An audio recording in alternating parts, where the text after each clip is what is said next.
Producer and actor of this film Shivaji గారిని మాట్లాడవలసిందిగా request చేస్తున్నాం.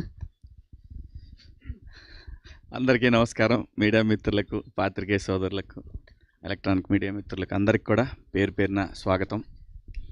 సాంప్రదాయని సుప్పిని శుద్ధపూసని మార్చి 6వ తేదీన ప్రపంచవ్యాప్తంగా రిలీజ్ అవుతోంది. ఈ సినిమాని బన్నీవాస్ గారు అలాగే వంశీ నందిపాటి గారు వాళ్ళ ఆధ్వర్యంలో ఇది ముందుకెళ్తూ ఉంది ఈ సినిమా. సో ఒక లక్కీ కాంబినేషను వాళ్ళది, ఈటీవీది. సో అదే ప్రాసెస్లో వెళ్తూ ఉంది. ఈ సినిమాకి అన్నీ కూడా నేచర్ ఏమనుకుందో అదే జరుగుతూ వెళ్తూ ఉంది. వాస్తవంగా ఈ సినిమా నేను స్టార్ట్ చేసింది మాత్రం థియేటర్కేనండి. సాయి గారు అంతే కదా. సో థియేటర్కే స్టార్ట్ చేశాము. అంటే ఏమవుద్దంటండి, ఈ కథకున్న గుణము, న్యాయంగా మాట్లాడుతున్నాను నేను, ఈ కథకున్న గుణము కథ తెలియకూడదు. ఈ జానర్కే ఉన్న గుణం అది. దాన్ని మనం కథ చెప్పినప్పుడు ఎంజాయ్ చేసిన విధానము మళ్ళీ నువ్వు రేపు పొద్దున్న థియేటర్లోకి చూసేటప్పుడు ఏంటంటే అతను చెప్పింది తీశాడు, ఇలాంటి ఫీలింగ్ వస్తాయి. ఇది నిజం. కానీ ఈ సినిమా ఏదైతే ఈటీవీ విన్కి చెప్పామో అది మాత్రమే తీసాం.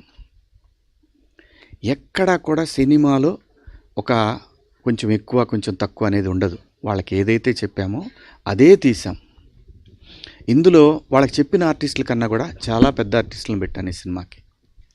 ఎందుకంటే సినిమా అనేది థియేటర్ ఎక్స్పీరియన్సు 1,00,000 ఓటీటీలు వచ్చినా పని అవ్వదు. అది సినిమా అనేది కేవలం మన ఎంటర్టైన్మెంట్ అంటే only cinema in theatres only.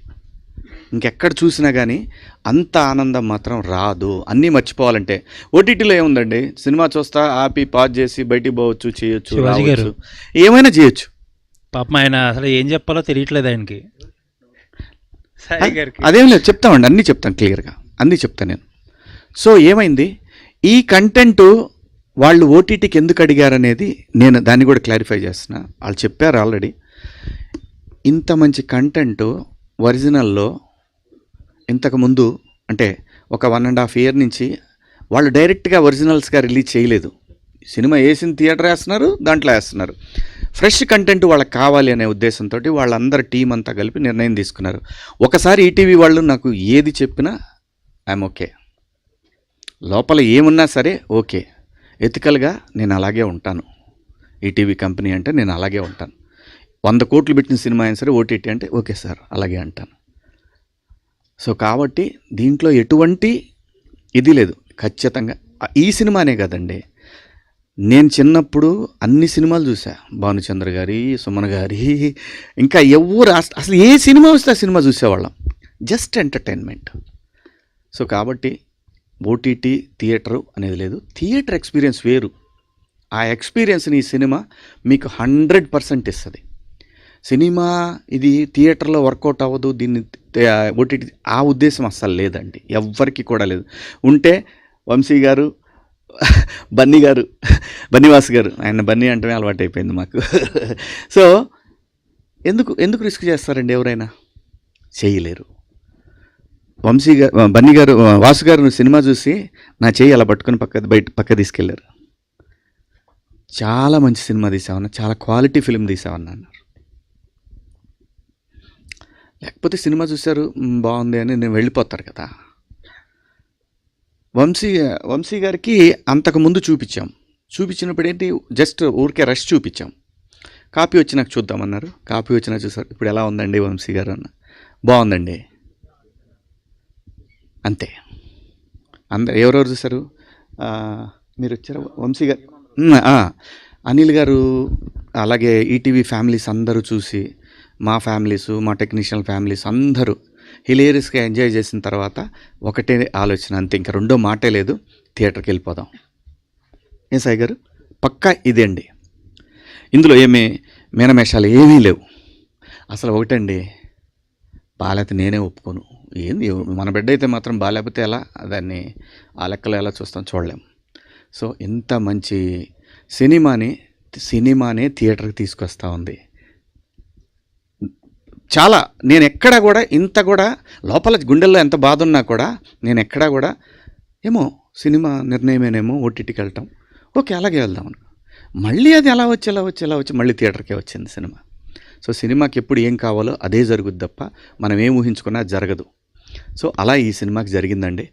ఒక మంచి సినిమా, గ్యారంటీగా పక్కాగా ప్రతి ఒక్కళ్ళకి నచ్చే సినిమా తీసా.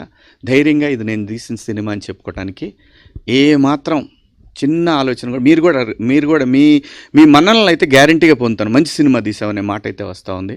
సో ఈ క్రెడిట్ అంతా కూడా పూర్తిగా టోటల్ టీం వర్క్ అండి. ఇది డైరెక్టర్ కావచ్చు, కెమెరామెన్ కావచ్చు, ఎడిటర్ కావచ్చు, అసిస్టెంట్ డైరెక్టర్లు, కెమెరా డిపార్ట్మెంటు, ప్రతి ఒక్కళ్ళు కూడా అండి.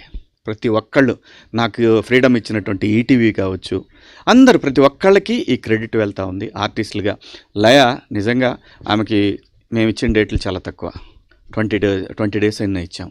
ఆవిడ ఎన్ని రోజులు చేసిందో ఆవిడకి ఒక రోజు లేకపోయినా కానీ వచ్చి లొకేషన్లోనే కూర్చునేవాళ్ళు. సో షూటింగ్కి కరెక్ట్గా 6:30కి 7కి షార్ట్ తీయాలంటే లయ ఇలా 6:30కి షార్ట్ తీస్తున్నాం మనం అంటే 4:30కి వచ్చిన రోజులు చాలా రోజులు ఉన్నాయండి. సో అంత ప్రేమించి చేసాం ఈ సినిమాని. అందరూ అలాగే చేస్తారు, అందరిలాగానే మేము చేసాం. డెఫినెట్గా రేపు 6వ తారీఖున, మార్చి 6వ తారీఖున ప్రపంచవ్యాప్తంగా థియేటర్లోకి వస్తూ ఉంది.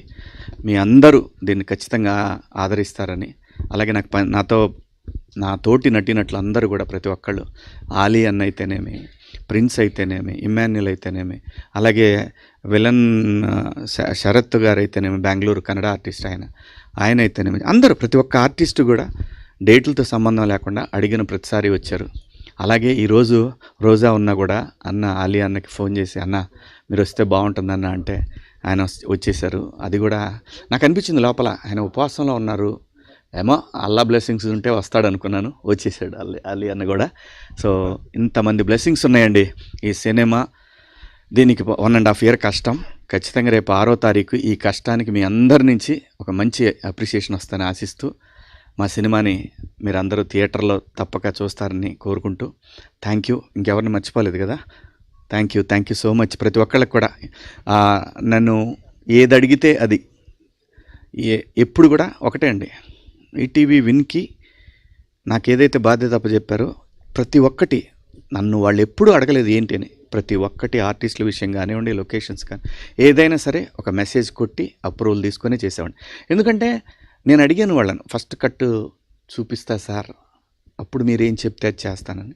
అది నాకు గౌరవం ఇచ్చినట్టు అయింది, ప్లస్ నాకు అకౌంటబిలిటీ పెరిగింది. అట్ ది సేమ్ టైం ఆ అకౌంటబిలిటీని ఫుల్ఫిల్ చేశాననే నమ్మకం వీళ్ళందరూ చూసి బాగుంది అనేసరికి నేను మెసేజ్ పెట్టాను సాయి గారికి. సాయి గారు, సినిమా అందరికీ నచ్చింది, మీకేం మాట ఇచ్చానో నేను అది చేశాను, నా బాధ్యత ఇంకా నెక్స్ట్ ప్రజల చేతుల్లో ఉంది. ఖచ్చితంగా ఇంతమందికి నచ్చిన సినిమా ప్రజలకు కూడా నచ్చుద్దని ఆశిస్తూ, మా సినిమాని జనంలోకి తీసుకెళ్ళటానికి కారణమైన అనిల్ రావిపూడి గారికి పరోక్షంగా కారణం ఆయనేను, ప్రత్యక్షంగా కూడా ఆయనే కారణం. So thank you Anil, thank you so much. పాత్రికేయ సోదరులందరికీ కూడా థ్యాంక్ యూ సో మచ్ అండి. థ్యాంక్ యూ శివాజీ గారు. అండ్ Q&Aని మొదలు పెడదామండి. శివాజీ గారు, అలీ గారు, లయ గారు అండ్ సుధీర్ గారిని స్టేజ్ మీద ఉండాల్సింది, అలాగే సాయి కృష్ణ గారిని కూడా స్టేజ్ మీద ఉండవలసిందిగా రిక్వెస్ట్ చేస్తున్నాం. వంశీ గారు మీరు ఉండాలి. వంశీ గారు మిమ్మల్ని